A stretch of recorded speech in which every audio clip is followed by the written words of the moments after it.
서두에 말씀드렸지만 우리 시장의 가장 큰 문제, 이 정말 지리멸렬한 박스권을 벗어나지 못하고 있다. 이 갇혀 있으면요 거래도 줄고 시장은 점점 더 이렇게 좀 그 침체되는 이런 그 성향을 띨 수밖에 없는 건데, 자 돌파구가 어떤 게 좀 나올지 참 기대하는 분들은 많은데 딱히 찾기는 어렵다 이렇게 좀 우려하는 분들도 있고요.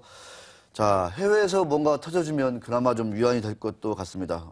관련해서 오늘은 하나대투증권의 이재만 수석 연구위원님을 모시고 한번 자세한 이야기 여쭤보도록 하겠습니다.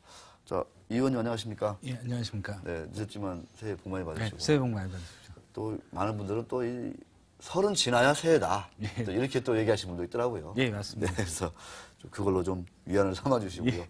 올해 뭐 건강 좀 관리 더 잘하시고요. 예, 아무래도 건강이 제일 중요한 것 같습니다. 네. 이 의원님은 좀 개인적으로 좀 올해 좀 이루고 싶다. 뭐 이런 게 좀 어떤 목표 같은 게 있나요? 아무래도 그냥 가장 흔한 멘트긴 한데 가족들의 건강이라든가 이런 부분들이 가장 최고지 않을까요? 건강. 예.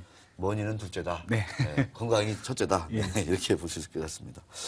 자, 대회 번스부터 좀 살펴보고 나서 과연 우리 증시가 1월 지나서 2월 되면 좀 분위기 바뀔지 한번 좀 우리가 좀 예상을 해볼 수 있을 것 같습니다. 어제 중국에서 4분기 GDP가 이제 발표가 됐어요. 상당히 뭐 시장의 예상치보다는 좋았다. 이래가지고 그러면 좀 분위기 달라지는 거 아니냐 했더니 또 중국 증시는 또 안 좋았거든요. 7.6%를 예상했었는데 7.7%로 어제 발표가 됐습니다.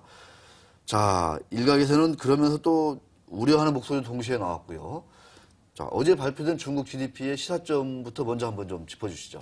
GDP가 갖는 시사점은 그런 것 같습니다. 아무래도 이제 예상치를 상회했다 이런 부분도 분명히 긍정적인 부분이긴 합니다만 네. 원래 예상치라는 부분들보다는 본질적인 부분들에 조금 더 포커스를 맞추셔야 될 필요가 있는 것 같습니다. 즉 산업 생산이라든가 소매 판매라든가 이런 걸 자세히 보시게 되게 되면 11월 대비해서 증가율이 12월 달은 확연 조금 둔화되는 모습을 나타냈습니다. 전체적으로 경기가 굉장히 모멘텀을 강하게 받는 시점이다라기보다는 오히려 조금 더 모멘텀의 회복이라든가 이런 게 시간이 다소 좀 소요되지 않겠냐라는 생각.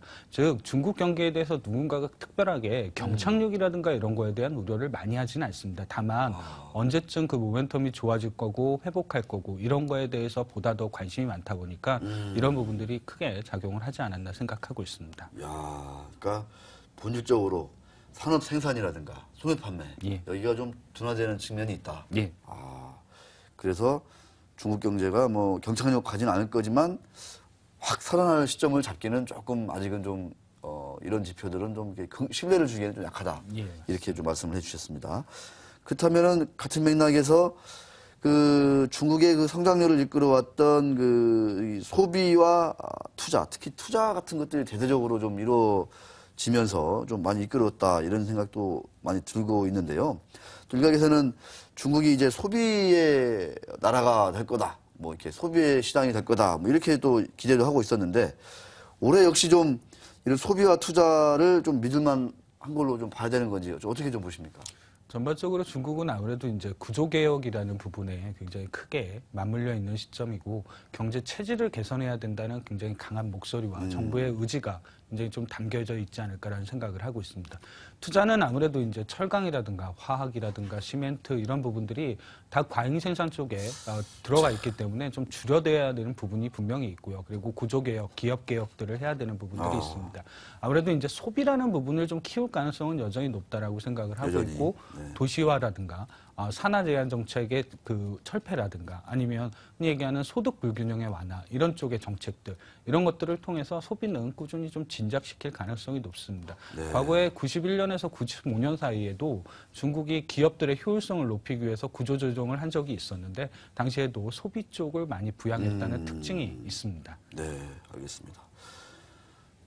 저는 중국 하면은 이제 소비, 뭐 투자 이런 것도 걱정이 많이 되지만 워낙 이게 공기가 안 좋아서 예, 환경도 굉장히 미세먼지가 너무 심한 맞습니다. 것 같더라고요. 그래서 사실 그런 것들도 중요한 이제 변수가 될 것 예, 같은데. 이슈가 굉장히 클 거라고 생각하고 있고 환경이라는 이슈는 꼭 중국에만 국한되지는 않고 전체적인 전 세계적인 문제이기 때문에 항상 화두가 될 것 같습니다. 네, 자 그럼 4분기 GDP 발표를 보면서 우리가 이제 시사하는 바는 이제 경착륙을 우려하는 그런 어떤 이 비관론자들의 좀 입지는 좀 줄었다. 이거는 좀 우리가 좀 한번 결론을 낼 수 있다. 이렇게 볼 수 있습니까? 예, 맞습니다. 뭐 특별하게 경착륙이라든가 이런 쪽의 우려보다는 말씀드렸듯이 약간 모멘텀의 둔화, 그리고 최근에 중국의 단기 금리들이 많이 급등을 하고 있어서 잠깐 생길 수 있는 단기적인 유동성의 경색에 대한 우려, 이런 부분들이 조금 더 확인이 필요하고 시간이 조금 더 소요돼야지 해결을 할 수 있는 문제가 아닐까라고 생각하고 있습니다.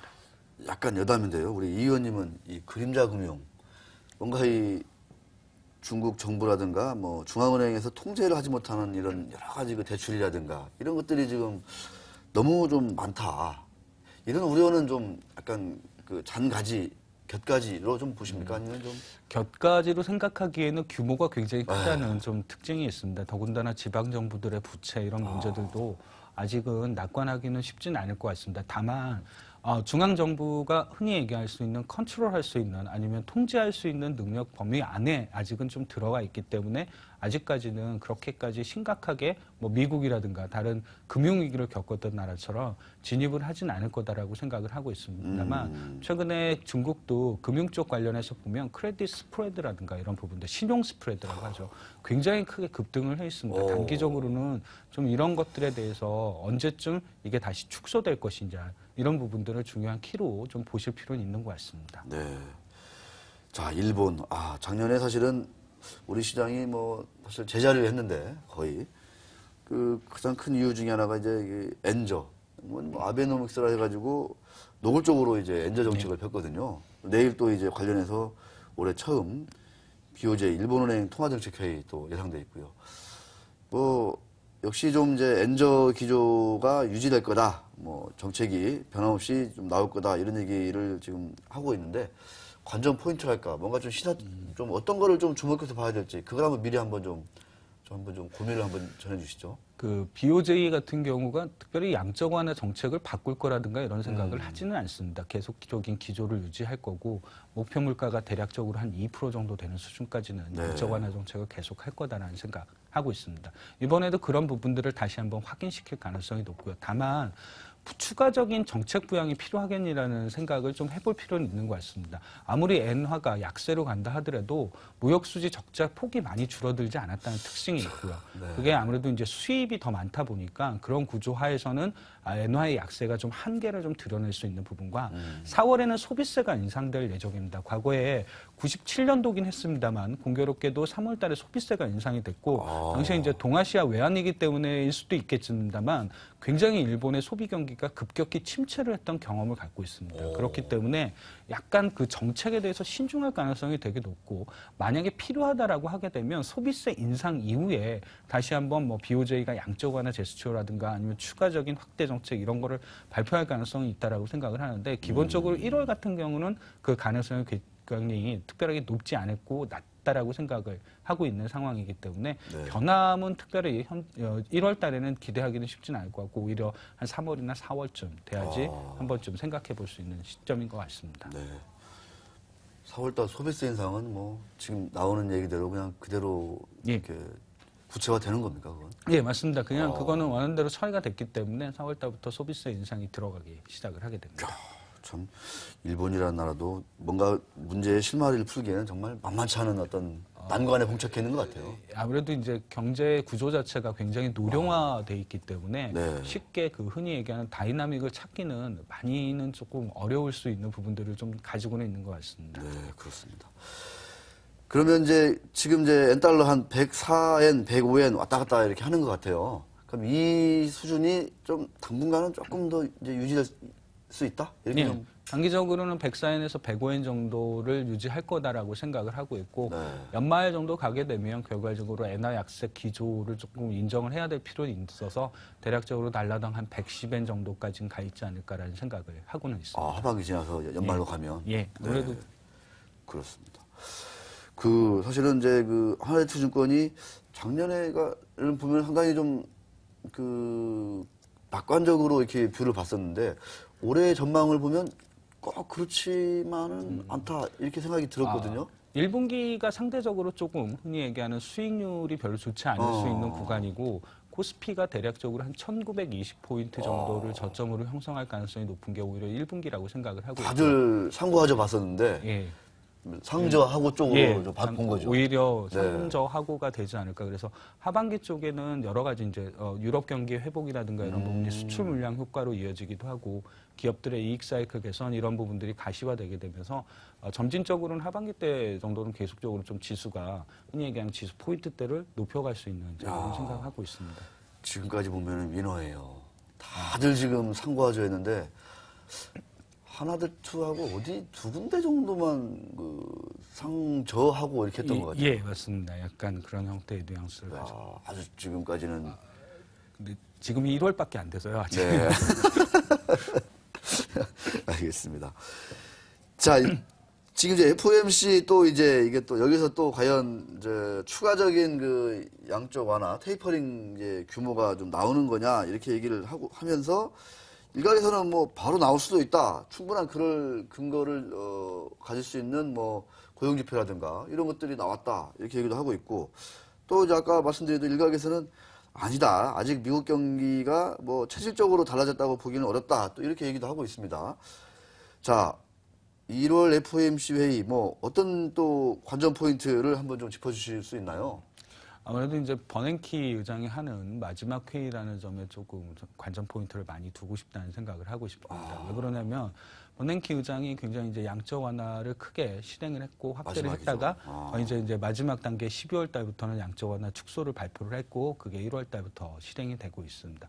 추가적으로 할 거냐의 여부는 좀 생각을 해볼 필요가 있는 것 같습니다. 굉장히 물론 이제 고용 지표라든가 소비 지표 그리고 기업들의 이익 이런 부분들이 굉장히 빠른 속도로 회복을 하고 많이 회복을 했다는 점도 충분히 인정을 할 필요는 있습니다만 최근에 이제 겨울의 한파의 영향이라든가 이런 부분들로 인해서 고용 지표들이 다소 좀 주춤하는 모습을 보였었고 여기에 이제 건설 관련된 지표들도 다소 좀 주춤한 모습을 보였습니다. 특별하게 추가적으로 다시 한번 양적 완화의 축소를 발표할 가능성은 그닥 높지는 않아 보이는 시점이기도 합니다. 네. 오히려 자넷 앨런 부의장, 현재 부의장이 의장이 되면서 정식적으로 하게 되는 3월 이후 정도에나 FOMC 회의에서 추가적인 양적 완화 정책의 축소 이런 부분을 발표하지 않을까 이런 생각을 좀 하고 있습니다. 아, 3월 달에요? 네. 아, 그렇습니다. 그, 참고로, 우리 이 의원께서는 버냉키의 이 정책은 좀 어떻게 평가를 좀 하십니까, 전반적으로? 제가 평가할 수 있는 아, 분은 그래도 아니라서 미국 경제를 살렸다라고 볼 수 있나요? 어떻습니까? 지표상으로만 보게 되게 되면 굉장히 빠른 속도로 회복을 보였다는 건 맞습니다. 그리고 부동산, 소비, 가계, 자산, 기업들의 이익 이런 부분들이 다 복합적으로 맞물려서 순차적으로 시간이 지나면서 나타났다는 특성도 갖고 있고요. 이런 걸로 보게 되면 흔히 얘기하는 성공이냐 실패냐를 딱 구분지어서 흑백으로 얘기하자라고 하게 되면 오히려 성공 쪽에 더 가깝지 않았나라는 말씀을 좀 드리고 싶다는 게 개인적인 생각이긴 합니다. 예. 대단합니다. 뭐 공화당에서는 많이 좀 비판도 하고 그랬었는데, 네, 참 뭐 집값이 저렇게 오르고 주가가 저렇게 오르고, 예. 뭐 아직까지는 뭐 만인이 좋아하는 거 아니에요, 사실? 예. 특별히 그런 부분만 생각하면 네. 어떻게 보게 되면 좀 성공적이었다는 평가도 충분히 물론 이제 나중에 다시 한번 돌아올 수 있는 인플레이션 뭐 이런 거는 차치하더라도 그런 현재의 가시적인 성과들은 대단히 좀 높게 평가할 필요는 있는 것 같습니다. 제가 이 화면을 쭉 보고 있으니까요, 이 의원님은 좀 회계사 같은 느낌이 좀 나요. 아 그런가요? 네. 혹시 또 이렇게 관련된 뭐 증이라든가 뭐 이런 게? 전혀 그런 거는 없습니다. 예, 오로지 그냥 경제 경영을 전공하셨고. 예. 아, 그렇습니다. 자, 미국 시장, 네. 근데 일각에서 또 뭐 버블이다 이런 얘기가 나올 만큼 최근에는 조금 이제 상승 탄력이랄까 이런 것들이 좀 역시 좀 버냉키 이제 마지막 이제 임기이기 때문에 이제 옐런 어떤 그 재임 이제 바통을 이어받는 옐런의 어떤 그 행보를 보자 이런 또 관망 심리도 적지 않게 있지 않나 이런 생각이 듭니다. 자, 20일이면은 이제 벌써 내일이네요. 그 우리나라 4분기 GDP 발표가 있습니다. 여러 가지 뭐, 한국은행에서 뭐 잘했냐, 여러 가지 평가도 나오고 있고, 김정수 총재도 이제 거의 이제 막판으로 향해 가고 있지 않습니까? 근데 김정수 총재 보면은 좀 긍정적인 평가보다는 좀 안 긍정적인 평가들이 좀 많은 것 같긴 한데, 자, 4분기 GDP, 우리나라도 올해 뭐 작년보다 월등한 성장을 할 수 있다. 이렇게 지금 다들 정부가 얘기를 하고 있거든요. 자, 4분기 GDP는 어떤 의미를 좀 가질 수 있을까요? 아무래도 이제 4분기 GDP는 좀 지나간 걸 확인한다는 입장들이 대부분인 것 같고요. 이미 중국의 성장률이라든가 이런 게 상당히 좀 그러니까 주식 시장 영향력으로 보게 되면 더 중요한 지표들이 미리 발표가 됐기 때문에 아주 큰 영향을 주기는 어려울 것 같다는 생각을 좀 하고는 있습니다. 제한적인 영향 안에서 머물 것 같고 기본적으로 4분기 GDP가 굉장히 뭔가 크게 이슈를 삼을 만한 건 아닌 것 같습니다. 이미 전체적으로 체감 경기라든가 이런 거는 글로벌 경기를 중심으로 해서 좋아졌다는 부분을 많이 확인하셨을 수 있는 부분이었고 다만 이제 중국이라든가 이런 부분들이 생각보다 조금 둔화된 부분들이 좀 반영될 가능성 이런 부분들을 생각을 하면서 가게 되게 되면 크게 예상치에서 어긋나가거나 아예 무슨 쇼크를 낸다든가 서프라이즈를 낸다든가 이럴 가능성은 그닥 높지 않은 시점이기 때문에 큰 의미를 두시기보다는 오히려 2014년에 대한 전망치 관련해서 조금 더 의미를 두시는 게 맞으실 것 같습니다. 전체적으로 최근에는 신흥국보다는 선진국을 중심으로 해서 경제 성장률 전망치 추정치들이 다소 많이 상향 조정되는 특성을 갖고 있는데 이 부분의 영향을 국내 기업들이라든가 아니면 경제 전반적으로 어떻게 영향을 좀 받을지 이런 부분들이 오히려 중요한 키 포인트가 되지 않을까 생각하고 있습니다. 네. 자, 거의 좀 마지막 뭐 질문일 수도 있을 것 같고요. 많은 그 지금 투자자분들, 우리 시청자분들이 연초에도 이 시장이 만만치 않구나. 이런 것들을 참 많이 느끼는 것 같아요. 그래서 뭐 내부적으로도 그렇게 크게 지금 우리들 기업들 뭐 4분기 이제 어닝 시즌 이제 뭐 큰 기업들은 좀 했지만 일부 했지만 많은 기업들은 지금 이제 예상하고 이제 앞두고 있는데 실적이 뭐 그렇게 좋지 않다. 이런 얘기들 리포트들이 많더라고요. 보니까. 그래서 뭐 투자 의견이 내려가고 뭐 목표가 떨어지는 이런 기업들이 상당히 지금 많은 거를 제가 이제 볼 수 있거든요. 참 어떤 우리 저 시청자분들께 좀 지금 답답함을 많이 느끼실 것 같은데 어떤 그 전략이라든가 그렇다면 그런 그 전략 바탕으로 어떤 그 업종이나 섹터 이런 그 주식들에 대해서 좀 더 관심을 가져야 되는지, 뭐 펀드를 하면은 뭐 관련해서 또 어떤 펀드가 올해 내년에 나와 볼 것인지 좀 그런 얘기도 좀 한번 좀 도움이 될 수 있을 것 같습니다. 우선 자산을 선택하실 땐 기본적으로 경기라든가 이런 부분들을 많이 고려를 하셔야 될 것 같습니다. 그리고 시중금리가 상승하는 건 꼭 우리나라의 일뿐만 아니라 전 세계적인 현상이기도 하고요. 그래서 글로벌 펀드 내에서 채권형 펀드 내에서는 자금이 좀 많이 빠진다는 특성을 갖고 있습니다. 이 자금들은 대부분 다 이제 주식시장이라든가 이런 쪽으로 흘러 들어가게 되게 되고 단기적으로 보게 되면 아무래도 신흥국보다는 어떻게 보게 되면 상반기 더욱더 좀 좁게 보면 1분기 이런 쪽은 선진국 쪽이 좀 모멘텀이 강할 거란 생각을 하고 있습니다. 미국, 선진 유럽 쪽이겠죠. 이런 부분들. 더군다나 조금 이게 시간이 지나게 되면 하반기 쪽으로는 흔히 얘기하는 신흥국들로 다시 한번 자금이 좀 유입될 수 있는 쪽의 여력을 많이 갖고 있다는 생각을 조금 장기적으로는 하실 필요는 있는 것 같고요. 국내 증시 쪽으로 돌아와서 이제 업종별로 좀 전략을 세운다라고 하게 되면 1분기 그렇게 쉽지는 않을 것 같습니다. 전체적으로 4분기 이익 추정치라든가 이런 게 많이 낮아지고 있고 그거에 따라서 2014년 1분기, 2분기도 같이 동반해서 하락세를 좀 보이고 있기 때문에 이런 부분들의 좀 진정이라든가 이런 걸 좀 확인을 하셔야 될 필요는 있습니다. 근데 앞서 말씀드렸던 것처럼 전반적으로 유럽 경기의 회복과 그리고 미국 기업들이 워낙에 돈을 많이 벌었기 때문에 이 부분에 투자가 조금 더 이제부터는 진행이 본격적으로 될 가능성이 높습니다. 네. 양쪽을 결합하게 되게 되면 우리나라의 수출 경기라든가 그리고 우리나라의 내수 경기 역시도 최근에 부동산 가격이 좀 회복세를 보이고 있기 때문에 이런 부분들을 감안하게 되면 경기에 크게 나쁘지 않고 오히려 전년도보다는 상당히 좀 좋아질 가능성이 높다라는 생각을 하실 필요가 있는 것 같고요. 여기에 맞춰서 전략도 좀 세워보실 필요가 있는데 단기적으로는 아무래도 미국이나 선진 유럽 쪽에서 수혜를 가장 많이 받을 수 있는 쪽은 아무래도 IT 쪽 관련된 업종들일 수밖에 없고요. 그리고 여기에 덧붙여서 조선업종이 상대적으로 좀 호황을 누릴 가능성이 높다라는 생각을 하나 하시면 될 것 같고 상반기 중에는 아무래도 은행 쪽이 조금 더 괜찮을 것 같습니다. 부동산 경기 회복의 초기라는 점하고 주택담보대출의 증가 이런 부분들을 좀 생각을 하셔야 되는 부분들. 이제 이게 하반기로 진행이 되게 되면서 아주 좋은 시나리오 아까 말씀드렸던 유럽이라든가 미국이라든가 이런 게 아주 뚜렷한 회복세를 나타낸다라고 하면 그때 정도 되시게 되게 되면 아주 소외를 많이 받았던 주식들이죠. 대부분 다 이제 철강이라든가 건설. 이런 쪽에 그때쯤 해서 한 번쯤 관심을 가져보시는 게 맞는 것 같고 지금 타이밍은 앞서 말씀드린 IT나 조선이나 은행 쪽 이런 쪽 업종들을 선호주로 좀 생각을 하시는 게 좋지 않을까 판단하고 있습니다. 짧게요. 하나대투 올해 좀 고점이라든가 어느 정도 밴드를 제시하고 있는 거죠? 아까 1920에서 1920은 하단 정도로 네. 생각을 하고 있고요. 상단 정도로 생각을 하는 건 대체적으로 한 2,300포인트 정도 생각하고 있습니다. 예. 그럼 올해 뭐 신고가는 한번 깰 수 있다. 예, 그 가능성은 좀 충분히 있지 않나라는 네. 생각하고 있습니다. 알겠습니다. 좀 외국인도 많이 사고 뭐 연기금도 많이 사고 할 텐데 이 개인 투자자들은 자꾸만 이제 주식을 멀리하는 것 같아요, 그죠? 예, 맞습니다. 말씀하신 대로 좀 채권형에서 주식형으로 자금 이동하고 있는데, 그죠? 네. 우리 투자자들은 주식형에서 팔아서 전세 자금으로 예, 이동하고 있다. 이렇게 볼 수 있을 네. 것 같습니다.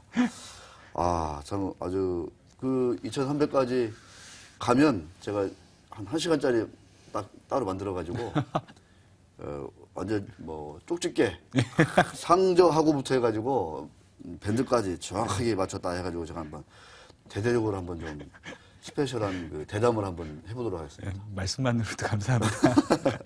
자, 올해 뭐 아까 말씀하신 대로 건강 잘 챙기시고요. 예. 어떤 좋은 그 리포트 우리 투자자분들께 고객분들에게 정말 도움이 되는 그런 좋은 리포트 많이 써주시기 바라겠습니다. 예, 알겠습니다. 오늘 말씀 고맙습니다. 예, 수고하셨습니다.